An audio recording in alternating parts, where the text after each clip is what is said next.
A Mad TeaParty. There was a table set out under a tree in front of the house, and the March Hare and the Hatter were having tea at it. A dormouse was sitting between them, fast asleep, and the other two were using it as a cushion, resting their elbows on it. Very uncomfortable for the dormouse, thought Alice. Only, as it's asleep, I suppose it doesn't mind. The table was a large one, but the three were all crowded together at one corner of it. "No room, no room," they cried out when they saw Alice coming.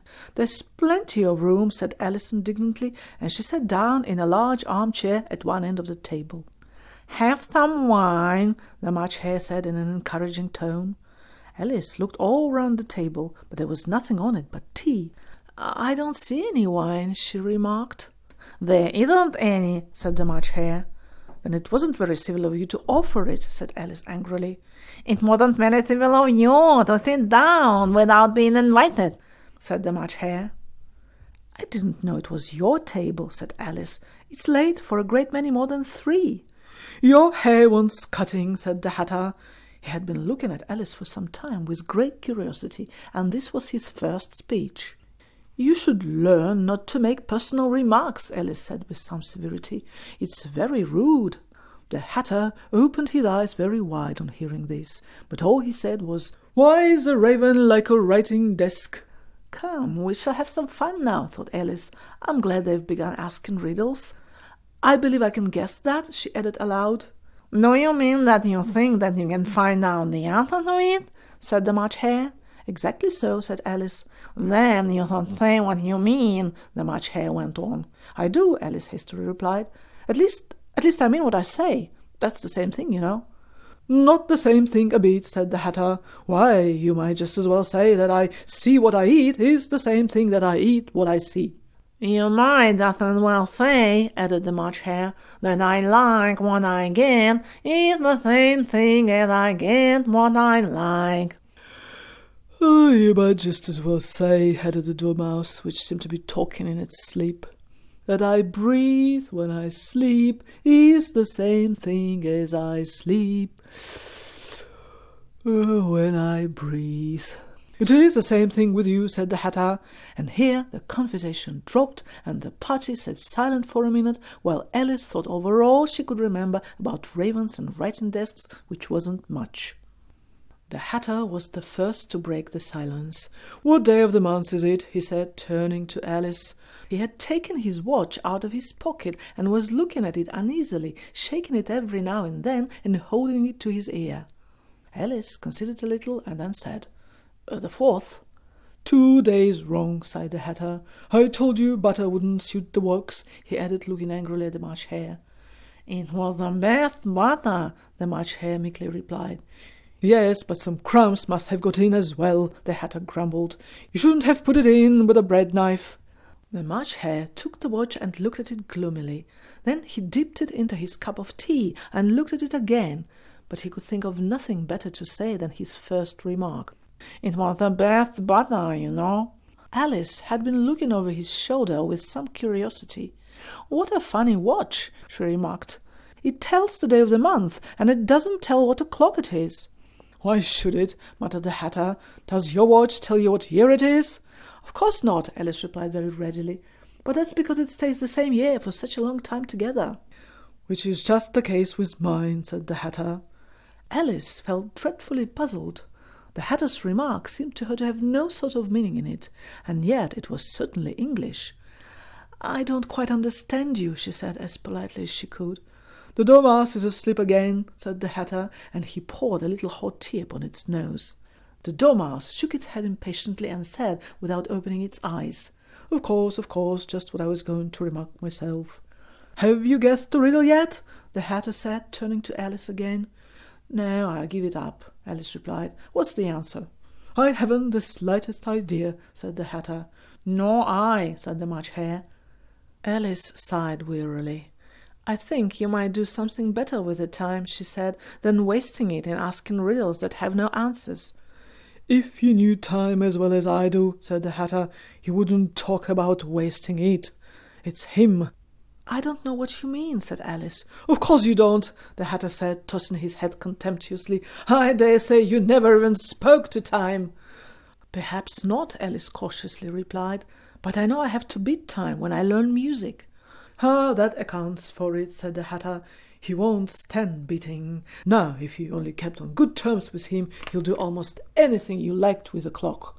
For instance, suppose it's 9 o'clock in the morning, just time to begin lessons. You'd only have to whisper a hint to time, and round goes the clock in a twinkling. 1:30, time for dinner." "I only wish it was," the March Hare said to itself in a whisper. "That would be grand, certainly," said Alice thoughtfully. "But then I shouldn't be hungry for it, you know." "Not at first, perhaps," said the Hatter.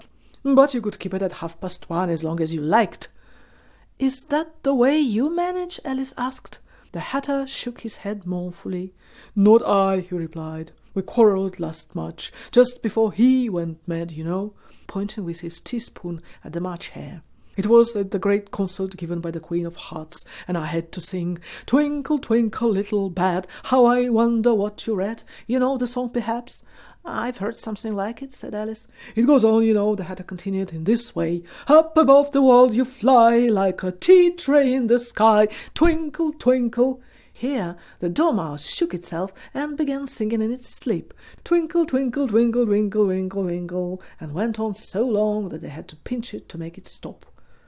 "Well, I'd hardly finished the first verse," said the Hatter, "when the Queen bowled in. 'He's murdering the time! Off with his head!'"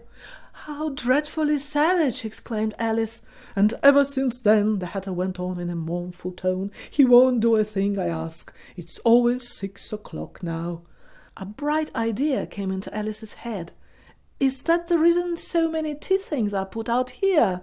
she asked. "Yes, that's it," said the Hatter with a sigh. "It's always tea time, and we've no time to wash the things between whiles." "Then you keep moving round, I suppose," said Alice. "Exactly so," said the Hatter, "as the things get used up." "But what happens when you come to the beginning again?" Alice ventured to ask. "Suppose we change the subject," the March Hare interrupted, yawning. "I'm getting tired of this. I thought the young lady tell us a story." "I'm afraid I don't know one," said Alice, rather alarmed at the proposal. "Then the Dormouse shall. Wake up, Dormouse!" And they pinched it on both sides at once. The Dormouse slowly opened its eyes. "I wasn't asleep," it said in a hoarse, feeble voice. "I heard every word you fellows were saying." "Tell us a story," said the March Hare. "Yes, please do," pleaded Alice. "And be quick about it," added the Hatter, "or you'll be asleep again before it's done." "Once upon a time there were 3 little sisters," the Dormouse began in a great hurry, "and their names were Elsie, Leslie, and Tilly, and they lived at the bottom of a well." "What did they live on?" said Alice, who always took a great interest in questions of eating and drinking. "They lived on treacle," said the Dormouse, after thinking a minute or two. "They couldn't have done that, you know," Alice gently remarked. "They'd have been ill." "So they were," said the Dormouse, "very ill." Alice tried a little to fancy to herself what such an extraordinary way of living would be like, but it puzzled her too much, so she went on. "But why did they live at the bottom of a well?" "Take some more tea," the March Hare said to Alice very earnestly. "I've had nothing yet," Alice replied in an offended tone, "so I can't take more." "You mean you can't take less?" said the Hatter. "It's very easy to take more than nothing." "Nobody asked your opinion," said Alice. "Who's making personal remarks now?" the Hatter asked triumphantly. Alice did not quite know what to say to this, so she helped herself to some tea and bread and butter, and then turned to the Dormouse and repeated her question. Why did they live at the bottom of a well? The Dormouse again took a minute or two to think about it, and then said, "It was a treacle well." "There is no such thing," Alice was beginning very angrily, but the Hatter and the March Hare went, "Shh, shh," and the Dormouse sulkily remarked, "If you can't be civil, you'd better finish the story for yourself." "No, please go on," Alice said very humbly. "I won't interrupt you again. I dare say there may be one." "One indeed," said the Dormouse indignantly. However, he consented to go on. "And so these 3 little sisters, they were learning to draw, you know." "What did they draw?" said Alice, quite forgetting her promise. "Treacle," said the Dormouse, without considering at all. "I want a clean cup," interrupted the Hatter. "Let's all move one place on." He moved on as he spoke, and the Dormouse followed him. The March Hare moved into the Dormouse's place, and Alice rather unwillingly took the place of the March Hare. The Hatter was the only one who got any advantage from the change, and Alice was a good deal worse off than before, as the March Hare had just upset the milk jug into his plate. Alice did not wish to offend the Dormouse again, so she began very cautiously. "But I don't understand. Where did they draw the trickle from?" "You can draw water out of a water well," said the Hatter. "So I should think you could draw trickle out of a trickle well. Stupid?" "But they were in the well," Alice said to the Dormouse, not choosing to notice this last remark. "Of course they were," said the Dormouse. "Well in." This answer so confused poor Alice that she let the Dormouse go on for some time without interrupting it. "They were learning to draw," the Dormouse went on, yawning and rubbing its eyes, for it was getting very sleepy. "And they drew all manner of things, everything that begins with an M." "Why with an M?" said Alice. "Why not?" said the March Hare. Alice was silent. The Dormouse had closed its eyes by this time and was going off into a doze. But on being pinched by the Hatter, it woke up again with a little shriek and went on. "That begins with an M, such as mousetraps, and the moon, and memory, and muchness. You know, you say things are much of a muchness.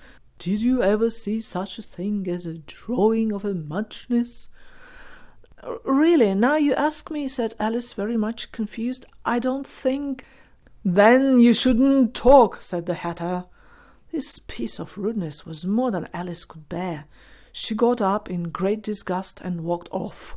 The Dormouse fell asleep instantly, and neither of the others took the least notice of her going, though she looked back once or twice, half hoping that they would call after her. The last time she saw them, they were trying to put the Dormouse into the teapot. "At any rate, I'll never go there again," said Alice, as she picked her way through the wood. "It's the stupidest tea party I ever was at in all my life." Just as she said this, she noticed that one of the trees had a door leading right into it. "That's very curious," she thought, "but everything is curious today.